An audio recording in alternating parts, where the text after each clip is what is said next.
आम्ही 3 बहिणी आणि 1 भाऊ होतो. मी सर्वात लहान होते. माझा भाऊ सरकारी नोकरी करत होता. आईने त्याचे लग्न करून दिले होते. माझ्या दोन्ही मोठ्या बहिणींचे लग्न झाले होते. मी 10वी मध्ये शिकत होते. भावाचे लग्न झाले तेव्हा ती काही दिवस आमच्याकडे राहिली आणि नंतर भाऊ तिला शहरात घेऊन गेला. सरकारकडून त्याला क्वार्टर मिळाला होता आणि वहिनी तिथेच राहत होती. माझं आणि वहिनीचं खूप छान पटत होतं. ती चांगली स्वभावाची होती. माझ्या बहिणींशी तिचे उत्तम संबंध होते आणि आईशी तर तिचं अतिशय छान जमायचं. माझी आई खूप भोळी होती. तिचे म्हणणे असे होते की बायको नेहमी नवऱ्याबरोबरच शोभून दिसते. जर तुझा नवरा बाहेर कमावतो आहे तर तूही त्याच्यासोबत राहिले पाहिजे. आईच्या सांगण्यावरूनच भाऊ आपली बायको शहरात सोबत ठेवायला तयार झाला होता. आई आणि बाबा गावातच राहत होते. भाऊ आणि बहिणी शहरात गेले होते. मी अभ्यासात खूप चांगली होते आणि पुढे शिकायचे माझे स्वप्न होते. आईने कधीच माझ्या शिक्षणाला आडकाठी आणली नव्हती. मी सगळ्यांची लाडकी होते. बाबांनाही वाटत होते की मी पुढे शिकावे. पण हळूहळू माझ्यासाठी स्थळ बघण्याचे बोल सुरू झाले, कारण गावात मुलींचे 12वी नंतरच लग्न केले जायचे. माझ्या बहिणींच्या बाबतीत असेच झाले होते. 12वी होताच त्यांचे लग्न झाले होते आणि मला तसे नको होते. मला पुढचे शिकायचे होते. अचानक शहरातून फोन आला की वहिनी प्रेग्नेंट आहे आणि तिच्या गर्भावस्थेत काही त्रास आहे. त्यामुळे तिला बेड रेस्ट सांगितले आहे. आईने मला म्हटले, तू शहरात जाऊन तुझा अभ्यासही कर आणि सुनबाईची काळजीही घे. ती त्यांच्या घरी एकुलती एक मुलगी होती. तिची नीट काळजी घेईल असं कोणीच नव्हतं. दोन्ही जाऊ मोठ्या होत्या, पण त्यांना लहान मुले होती. त्यामुळे तिची सेवा करू शकत नव्हत्या. म्हणून आईने मला शहरात पाठवले. भावानेही गावातून माझा TC मागवून शहरातच माझे ॲडमिशन करून दिले. आता मी तिची सेवा शुश्रूषा करत होते आणि अभ्यासही सुरू होता. तिचा धाकटा भाऊ राकेश थोड्या अंतरावरच राहत होता आणि तोही ती आजारी पडली तेव्हा तिच्याकडेच येऊन राहू लागला. मीही त्याच घरात राहत होते. राकेश खूप चांगला मुलगा होता. नेहमी नम्रपणे बोलायचा आणि देखणा होता. त्याच्यात काहीच वाईट नव्हते. त्याचे लग्न झाले नव्हते, पण घरी त्याचा साखरपुडा करून ठेवला होता. तो आपल्या मंगेतरशी फोनवर बोलायचा. एके दिवशी मी खोलीत झोपले होते. माझी वहिनी आणि भाऊ दोघेही हॉस्पिटलला गेले होते. राकेशही वहिनीबरोबरच हॉस्पिटलला गेला होता, पण काही रिपोर्ट्स घरीच राहिले होते. ते घेण्यासाठी तो परत आला. मला काहीच माहिती नव्हती. फ्लॅटमध्ये सेंटर लॉक होते आणि त्याची चावी त्याच्याकडेही होती. राकेश लॉक उघडून थेट आत आला. त्यावेळी मी बाथरूममध्ये आंघोळ करत होते आणि त्याला कदाचित तातडी होती, म्हणून तो सरळ बाथरूमकडे धावत आला. जसेच त्याची नजर माझ्यावर पडली, तो थबकून गेला आणि मी लाजेने लालबुंद झाले, कारण मी बाथरूमचे दार लावलेच नव्हते.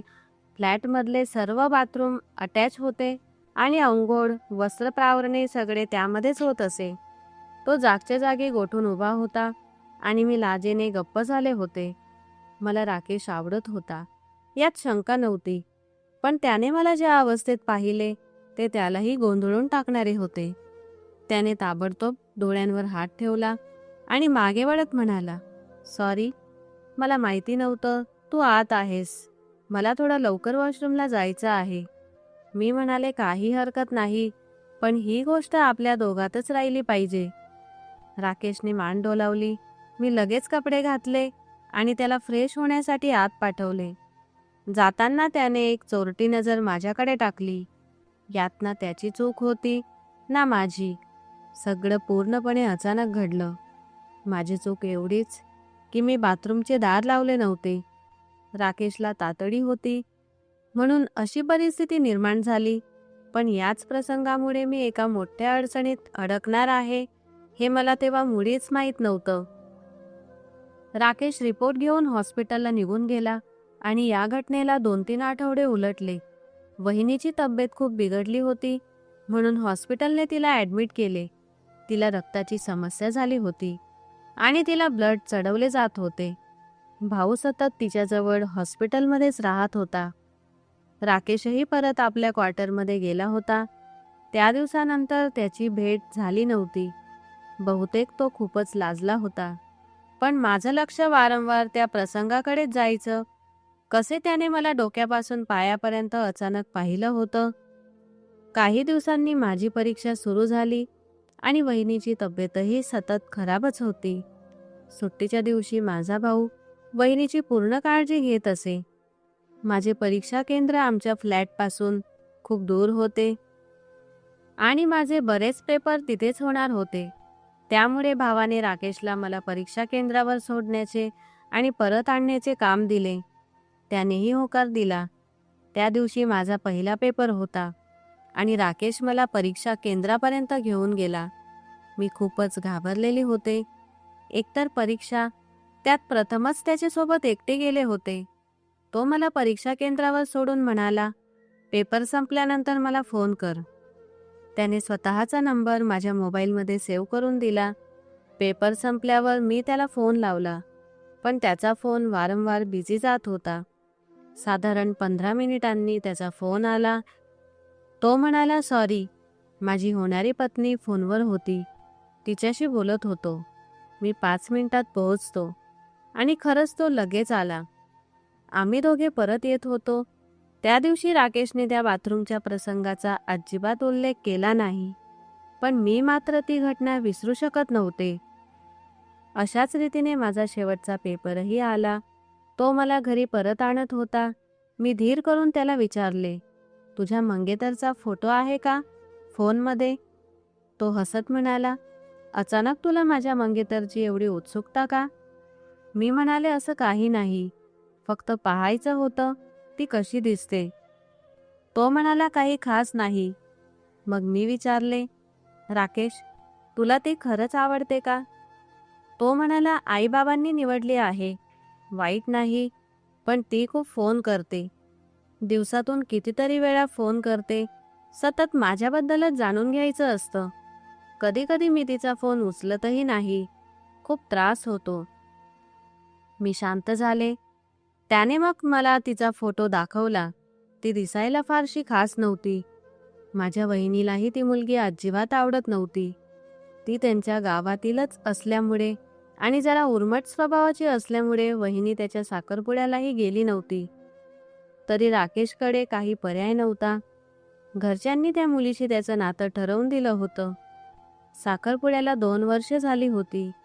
राकेश दरवेळी लग्नाची तारीख पुढे ढकलत असे. त्याचे म्हणणे होते, जोपर्यंत नोकरी नाही तोपर्यंत लग्न नाही. वहिनीही त्याच्या बाजूनेच बोलत असे. म्हणून लग्न सतत पुढे ढकलले जात होते. तोपर्यंत तिच्या डिलिव्हरीची तारीख जवळ येत होती आणि तिची तब्येतही खूपच खराब होती. इकडे माझी 11वीची परीक्षा संपली होती. आता तो दिसत नाही की माझं मन अस्वस्थ व्हायचं. कधी राकेश घरी येईल अशी आतूनच ओढ निर्माण व्हायची. मी वहिनीला अनेकदा विचारायचे, राकेश आजकाल घरी का येत नाही?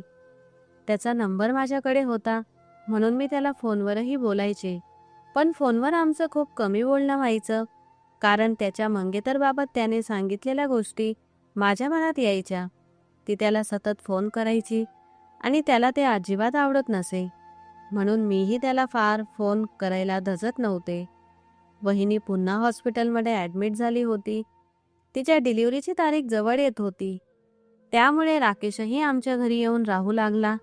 हॉस्पिटलच्या खूप फेऱ्या माराव्या लागत होत्या आणि ते काम तो करत असे. घरातले जेवण तो हॉस्पिटलमध्ये देऊन येई. मला देखील तो सोबत हॉस्पिटलला घेऊन जाई आणि परत आणत असे. पण तो स्वतःहून कधीच बोलणे सुरू करत नसे. सुरुवात नेहमी मीच करायचे. तो खूप लाजरा होता. आज मी आणि राकेश हॉस्पिटलला जात होतो. मी त्याला विचारले, तू तुझ्या मंगेतरशी कशा प्रकारच्या गोष्टी बोलतोस? तो लाजला आणि म्हणाला, काय म्हणजे? एक मुलगा मुलगी फोनवर काय बोलतात असं काय विचारतेस? तो हसत म्हणाला, तुला काय वाटतं दीपा, आमच्यात कशा गोष्टी होत असतील? आणि त्याने एक डोळा मिचकावला. मला खूप लाज वाटली. मी कसला प्रश्न विचारत होते. मग त्याने खोल श्वास घेतला आणि म्हणाला, माझी मंगेतर खूप ॲडव्हान्स आहे. ती नेहमी रात्री फोन करते आणि किस मागते. यासाठी मी तिला कितीदा समजावलं, धमकावलंही. राकेशने असं म्हटलं तेव्हा मी लाजून लाल झाले. मी म्हणाले, अशा स्त्रिया पुरुषांना आवडतात ना, ज्या स्वतःहून पुढे येतात. त्याने पुन्हा खोल श्वास घेतला आणि म्हणाला, तसं नाही. प्रेम मनापासून असेल तर हे सगळं छान वाटतं, नाहीतर हे फक्त औपचारिकतेसारखंच असतं. त्याने खूप सहजपणे एक खोल अर्थाची गोष्ट सांगितली होती, जी माझ्या मनाला थेट भिडली. आता स्पष्ट झाले होते की राकेशला त्याची मंगेतर अजिबात पसंत नव्हती. घरच्यांच्या दबावाखाली त्याचा साखरपुडा झाला होता. बहिणीचंही तसंच मत होतं. त्या मुलीचे आधीही अफेअर झालेले होते आणि ती राकेशपेक्षा 3 वर्ष मोठीही होती. ती मुलगी वहिनीबरोबरच शिकलेली होती. तिचे स्कूलमध्येच प्रेमसंबंध होते. त्याची माहिती वहिनीला नीट होती. त्या मुलीने प्रेमात खूप अति केले होते, पण शेवटी ज्याच्यावर ती मरत मरत प्रेम करत होती त्यानेच आपल्या घरच्यांच्या पसंतीने लग्न करून टाकले. तो तिला फक्त टाइमपाससाठी वापरत होता. आणि त्यानंतरच त्या मुलीच्या आईवडिलांनी राकेशसाठी लग्नाचा प्रस्ताव पाठवला. वहिनीच्या आईवडिलांनी मायाचा प्रस्ताव मान्य केला होता आणि त्यांचा साखरपुडा झाला होता. पण वहिनीला हा संबंध अजिबात आवडत नव्हता, कारण मायाबद्दलची सगळी माहिती वहिनीकडे होती. त्यामुळे ती नाराज होती. पण ही गोष्ट राकेशला कदाचित माहिती नव्हती. वहिनीने एका मुलाला जन्म दिला आणि आमच्या घरात आनंदच आनंद पसरला. तिच्या माहेरच्यांनी सगळे पदार्थ घेऊन येऊन भेट दिली. राकेश आता इथेच राहू लागला होता. वहिनीचे संपूर्ण कुटुंब खूप प्रेमळ होते. आता वहिनीची तब्येतही ठीक होती आणि बाळही तंदुरुस्त होतं. तो कायमच आमच्याकडे राहू लागला होता. मला त्याची उपस्थिती खूप आवडू लागली होती. आधी कसं, पण मी आतून आतून त्याला प्रेम करायला लागले होते. पण मी कधीही त्याला हे सांगितले नव्हते आणि ही गोष्ट वहिनीला आतून जाणवू लागली होती. एके दिवशी वहिनीने मला आणि राकेशला सामान आणण्यासाठी बाजारात पाठवले. घरात बरेच सामान संपले होते. त्या दिवशी त्याने पहिल्यांदाच विचारले, आधी जेवायला जाऊ, मग शॉपिंग करू. मी होकार दिला. आम्ही एका रेस्टॉरंटमध्ये जेवायला गेलो. त्याने सगळंच माझ्या आवडीचं मागवलं. त्याच्यासोबत मला खूप छान वाटत होतं. आज पहिल्यांदा तो माझ्याशी हसत हसत बोलत होता. मीही सावकाश खाणं खात होते. त्याचं बोलणं मला खूप आवडत होतं. तो म्हणाला, दीपा, ज्याच्याशी तुझं लग्न होईल तो मुलगा खूप नशीबवान असेल. मी थोडी खट्टू झाले. मी म्हणाले, मला लग्नच करायचं नाही. राकेशने विचारलं, का? लग्न का करायचं नाही? मी म्हणाले, मी आधी शिक्षण पूर्ण करेन, नोकरी करेन आणि मग लग्न करेन. तोवर कदाचित तुमचंही लग्न होईल. मी त्याला मुद्दाम जळवलं. राकेश शांत झाला. मी पुन्हा म्हणाले, आता तर तू नोकरीही करतोस, तू फार लवकर लग्न करून घेशील. तो उत्तरला, नाही, मी अजून लग्न करणार नाही. जोवर तुझं लग्न होत नाही तोवर मीही लग्न करणार नाही. मी हसले. मी म्हणाले, तुला माझ्या लग्नात एवढा का रस आहे? तो डोळा मिचकावून म्हणाला, जसं तुला माझ्या मंगेतरमध्ये रस वाढला होता तसंच मला आता तुझ्या लग्नात रस आहे. मी शांत झाले. मग मी हळूच म्हणाले, जर राकेशसारखा मुलगा मिळाला तर मी लगेच होकार देईन आणि आजच लग्न करेन. तो एकदम शांत झाला, पण आतूनच हसू लागला. मी त्याला थेट नाही, पण बोलता बोलता त्याला प्रपोजच केलं होतं. कदाचित मीही त्याच्या मनात जागा निर्माण करत होते आणि बहुतेक वहिनीही हे जाणून आमच्या नात्याकडे लक्ष ठेवत होती. ती नेहमी काही ना काही कारणाने आम्हा दोघांना एकटे पाठवत असे. आम्ही उशिरा परतलो तरी ती काही विचारत नसे. कुठे होता इतका वेळ, असा एकही प्रश्न नाही. ती फक्त हसत आमचं स्वागत करायची. एक दिवस मी ड्रॉइंग रूममध्ये एकटी पडून होते. राकेशही घरातच होता आणि भाभी अचानक बाहेर जाऊन दाराला कुलूप लावून कुठे निघून गेली होती. राकेश माझ्या जवळ येऊन बसला. त्या दिवशी प्रथमच त्याने माझ्या सौंदर्याबद्दल गोड कौतुक केले. मी लाजून गेले आणि विचारले, आज काय झाले तुला? तो शांतपणे म्हणाला की माझ्याबद्दलची त्याची भावना तो बरेच दिवस मनात दाबून ठेवत होता. त्याने पहिल्यांदाच मन मोकळे केले. त्याच्या शब्दांनी मीही आश्चर्यचकित झाले. पण मनाच्या आत कुठेतरी मला त्याच्याबद्दल जे वाटत होते ते दडवणे कठीण झाले. राकेश माझ्या अगदी जवळ आला आणि आमच्यात एक वेगळाच भावनिक क्षण निर्माण झाला. त्याने प्रेमाने मला जवळ घेतले आणि मीही त्याला तितक्याच प्रेमाने प्रतिसाद दिला. आमच्यातील भावना आता शब्दात मांडणे कठीण झाले होते. त्या दिवशी आम्ही दोघेही आपल्या भावनांवर ताबा ठेवू शकलो नाही. मीही त्याला मनापासून प्रेम करायला लागले होते आणि आम्ही एकमेकात हरवून गेलो. मात्र प्रेमाच्या भरात आम्ही योग्य अयोग्य याचा विचारच केला नाही. आम्ही अजून लग्न केले नव्हते, तरीही आमच्या भावना आमच्या हावी झाल्या होत्या. कदाचित भाभीलाही आमच्यातील जवळीक जाणवत होती, पण तिने कधीच काही बोलून दाखवले नाही. 2-3 महिन्यांनी मला खूप उलट्या होऊ लागल्या. माझी तब्येत पूर्णपणे बिघडली होती. डॉक्टरांनी तपासणी केली तेव्हा माझ्या पायाखालची जमीन सरकली. मी प्रेग्नेंट होते आणि गर्भधारणेचा 3रा महिना चालू होता. डॉक्टरांनी स्पष्ट सांगितले की आता ही प्रेग्नेन्सी थांबवता येणार नाही. भाभीला हे कळताच ती मनोमन आनंदी झाली, कारण तिलाही वाटत होते की राकेश आणि मायाचे नाते तुटले पाहिजे. तिने ही गोष्ट मोठ्या भावाच्या कानावरही घातली. भाऊ खूप रागवला, पण भाभीने सगळे व्यवस्थित सांभाळले आणि माझं व राकेशचं कोर्ट मॅरेज करून टाकलं. नंतर आमच्या दोन्ही घरच्यांना कळवण्यात आले. माझी आई फार रागवली होती. बाबा देखील नाराज होते. त्यांचे म्हणणे होते की राकेशला मी एवढीच आवडत होते तर त्याने आधीच नाते का मागितले नाही आणि असे कुठले कृत्य करण्याची त्याला काय गरज होती. त्यांच्या मते राकेशपेक्षा माझी चूक जास्त होती आणि काही प्रमाणात वहिनीही या सगळ्यात सहभागी होती. 9 महिन्यांनी मी एका मुलाला जन्म दिला. मायाच्या घरच्यांनी त्याच्यावर केस केला, कारण माया अक्षरशः वेडी झाली होती. ती कशाही परिस्थितीत राकेशला मिळवू इच्छित होती. तिने त्याच्यावर अनेक आरोप ठेवले, अगदी खोटा रेप केसही केला, पण चौकशीत ते सर्व खोटे ठरले.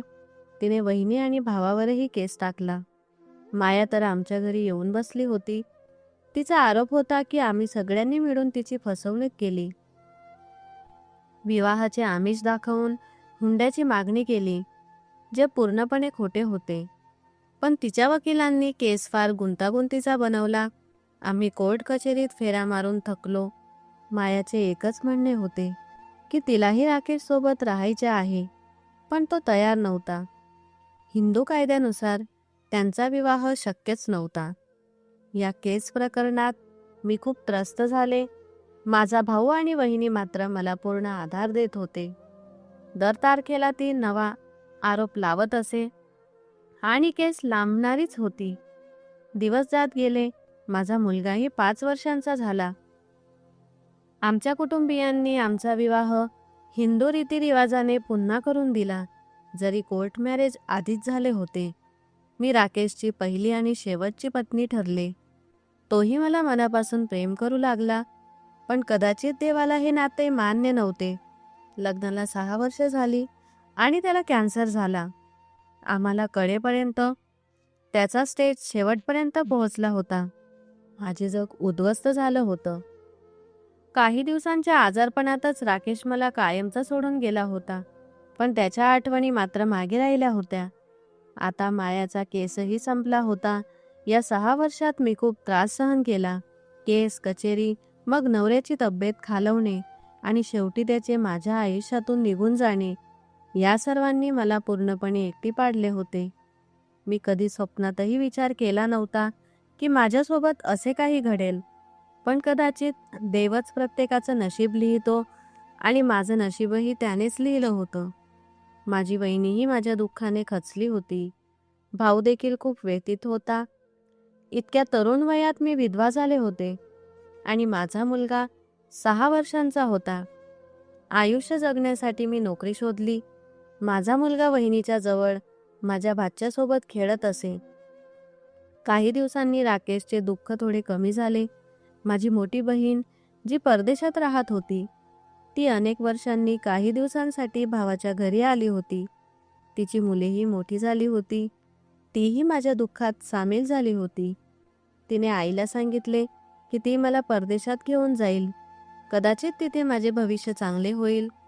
भाऊ आणि बहिणीने नकार दिला, पण आईवडिलांनी होकार दिला आणि म्हणाले, तू तिला घेऊन जा. कदाचित मुलाचेही भविष्य चांगले उघडेल. मीही या दुःखातून बाहेर पडू इच्छित होते आणि बहिणीसोबत परदेशात जाण्याचे मी ठरवले. तिचा नवरा चांगल्या पदावर होता, मॉलमध्ये मॅनेजर. पगारही चांगला होता. त्यांना फ्लॅटही मिळाला होता. त्यामुळे राहण्याची काहीच अडचण नव्हती. मीही सुशिक्षित होते. माझ्या मेहुण्याने सांगितले की तो मला चांगली नोकरी लावून देईल आणि माझ्या मुलाला उत्तम शाळेत प्रवेश मिळवून देईल. मी पासपोर्ट वगैरे सगळे कागदपत्रे तयार केली. माझ्या मुलाचा पासपोर्टही तयार झाला. आमचे दोघांचे विजेही आले. काही दिवसांनी मी बहिणीसोबत परदेशात राहायला गेले. तिथे माझ्या मेहुण्याने मला नोकरी लावून दिली. माझा मुलगाही उत्तम शाळेत शिकू लागला. दीदीचे सासरचे लोकही तिच्याबरोबरच राहत होते.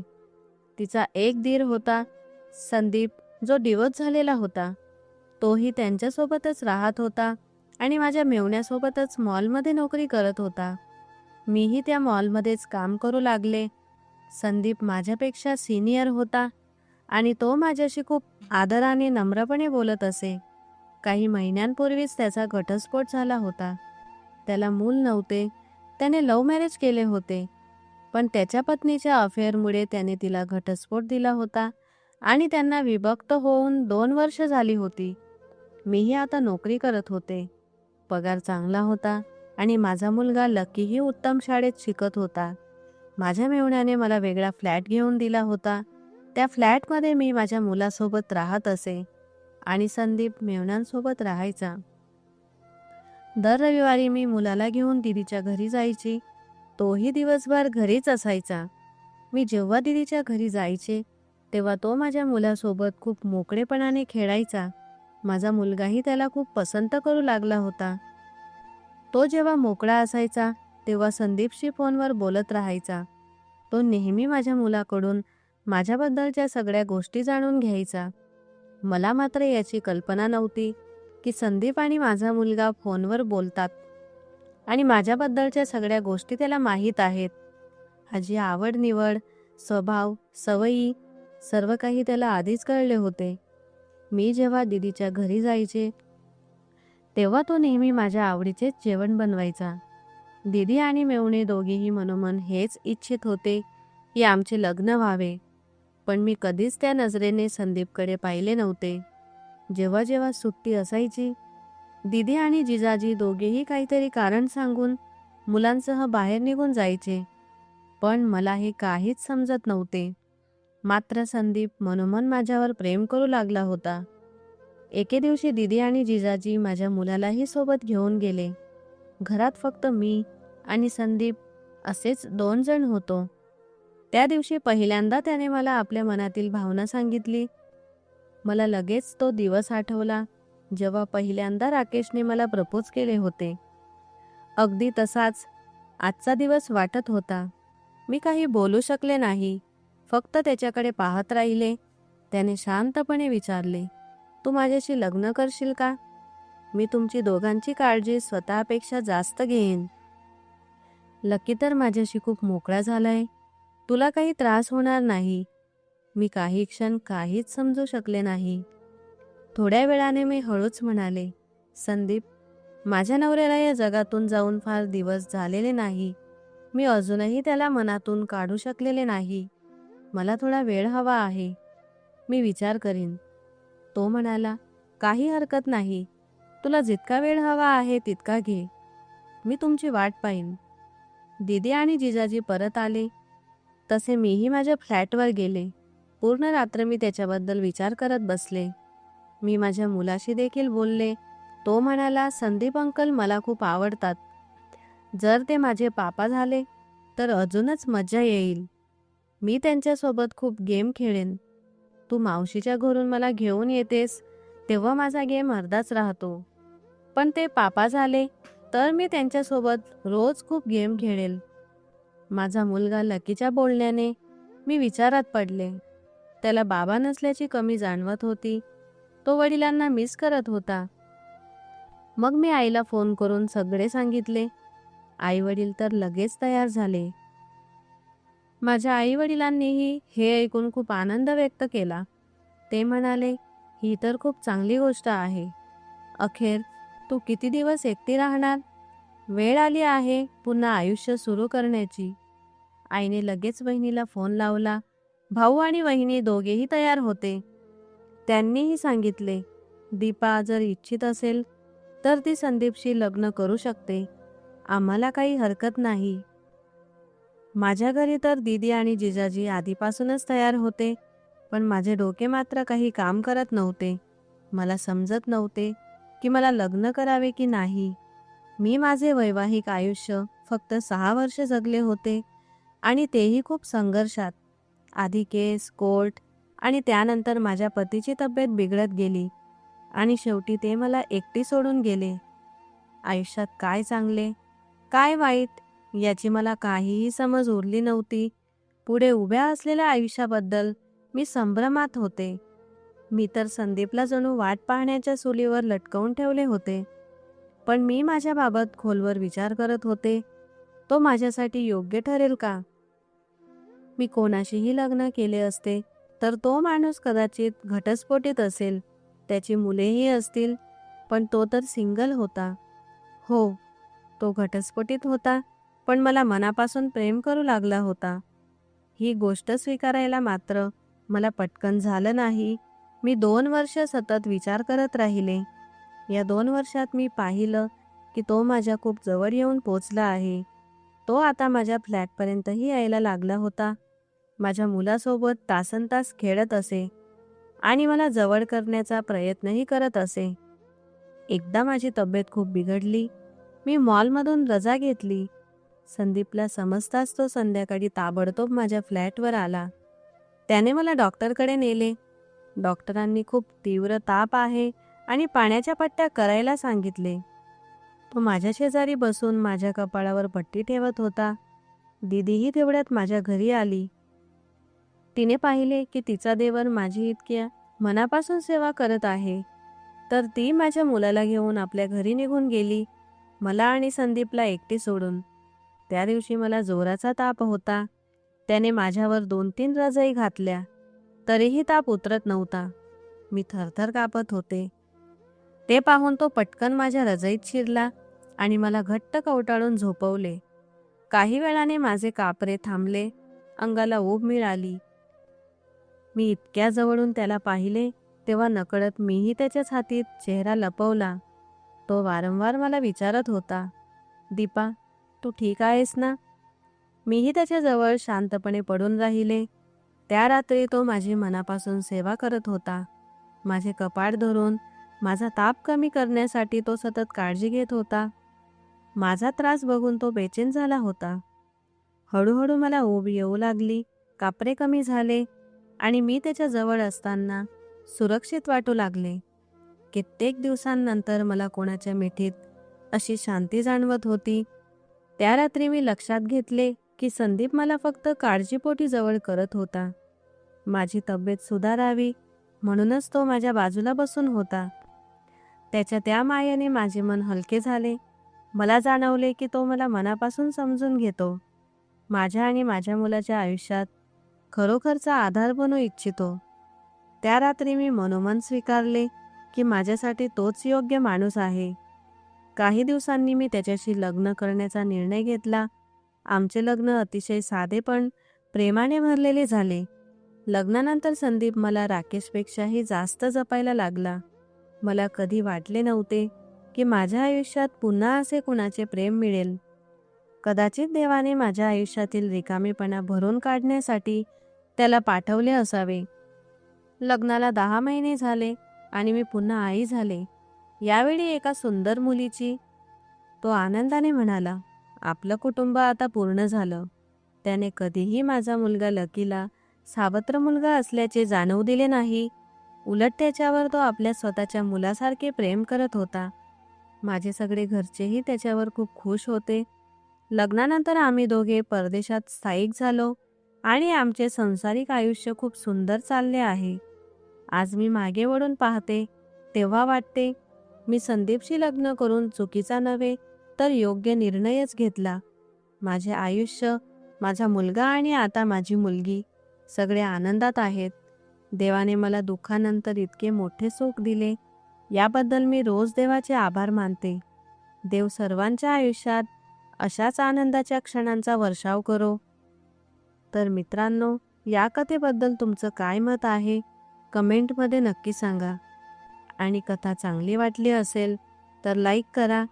तसेच आमच्या चॅनलला सबस्क्राईब केलं नसेल तर जरूर करा.